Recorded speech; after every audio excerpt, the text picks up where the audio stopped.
یہ ایک بہن کا سچا واقعہ آپ کو سنانے جا رہا ہوں، جس کو سننے کے بعد آپ کا اللہ پر یقین اور بڑھ جائے گا۔ شادی کے کچھ دن بعد ایسے حالات ہوئے، شوہر کا کاروبار ختم ہونے لگا۔ 4 ماہ میں دونوں گاڑیاں بک گئیں۔ 6 ماہ سسرال والوں نے ساتھ رکھا، مگر اس کے بعد انہوں نے بھی الگ کر دیا۔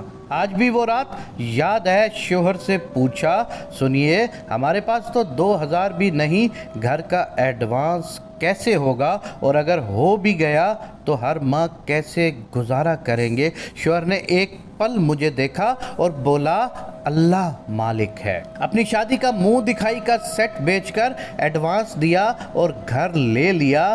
سسرال والوں نے بہت باتیں کی، کوئی منہ دکھائی کی بھی چیز بیچتا ہے، مگر میں چپ رہی۔ الگ گھر میں آ کر صرف ایک ہی خیال تھا ذہن میں، کھانا کہاں سے آئے گا ڈیلی؟ 10 دن ایسا رہا، پورا دن انتظار کرتی شوہر آئیں گے رات کو کھانا لے کر، وہ اکٹھے کھائیں گے۔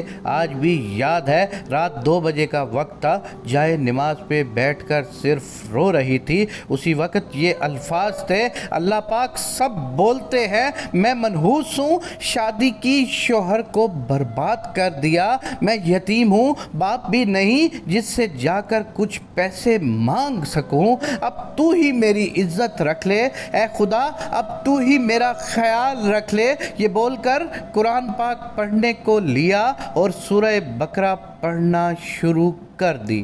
اسی طرح میں روزانہ یہی کرتی، رات 12 بجے کے بعد جائے نماز پر بیٹھ جاتی اور صبح تک بیٹھی رہتی۔ اللہ کا کرنا ہوا، کچھ ٹائم میں جس نے شوہر کے ساتھ غلط کیا تھا، پیسے کھا کے کاروبار میں نقصان کیا، اس کے بھائی کو پتہ چلا۔ اس نے میرے شوہر کو بلا کر 2 لاکھ دیے اور بولا، میں وہ تمام پیسے تو نہیں دے سکتا، مگر یہ تم رکھو، گھر میں خرچے کے لیے کام آئیں گے۔ وہ 2 لاکھ کا ملنا ہم نے پہلی دفعہ پورا راشن اور گوشت مرغی گھر کے لیے لیا۔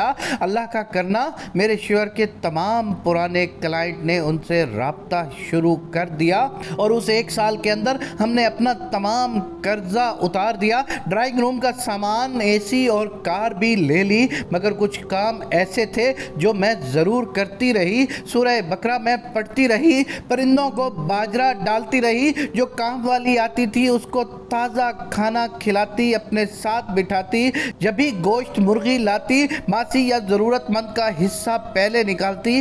اللہ کا کرم، آج تک کبھی میرا فریج خالی نہیں رہا۔ اللہ کا بہت کرم، آج دن رات کے کام کرنے والی ماسی بھی ہے، شوہر کے پاس کار بھی ہے، کاروبار سب ہے۔ آج کبھی اکیلے میں اپنی شادی کے شروع کے کچھ سال یاد کرتی ہوں تو حیران ہو جاتی ہوں۔ وہ وقت بھی تھا جب ایک وقت کے کھانے کا سوچا تھا تو دوسرے وقت کا نہیں ہوتا تھا۔ وہ آج بھی ایک وقت ہے کہ اللہ کی ہر نعمت میرے پاس ہے۔ بے شک میرا اللہ کبھی انسان کو کبھی اکیلا نہیں چھوڑتا۔ یہ دنیا انسان کو اکیلا چھوڑ دیتی ہے، لیکن اللہ تبارک و تعالیٰ کبھی انسان کو اکیلا نہیں چھوڑتا۔ اللہ تعالیٰ فرماتے ہیں کہ تو ایک مرتبہ میرا بن کے تو دیکھ، میں تیرا نہ بن جاؤں تو پھر کہنا، تو ایک مرتبہ خلق خدا پہ رحم کر کے دیکھ، میں تجھ پر رحم نہ کر دوں تو کہنا، تو ایک مرتبہ میرے کہنے کو مان کر کو دیکھ، میں تیری ساری باتیں نہ مان لوں تو پھر کہنا۔ میں آج اس موقع پر اللہ تبارک و تعالیٰ سے یہ دعا کرتا ہوں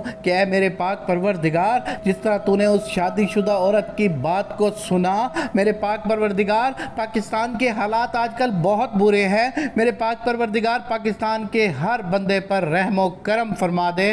میرے پاک اللہ پاکستان کو مشکلات سے نکال دے، میرے پاک اللہ لوگوں پر کرم فرما دے، کرم فرما دے، کرم فرما دے۔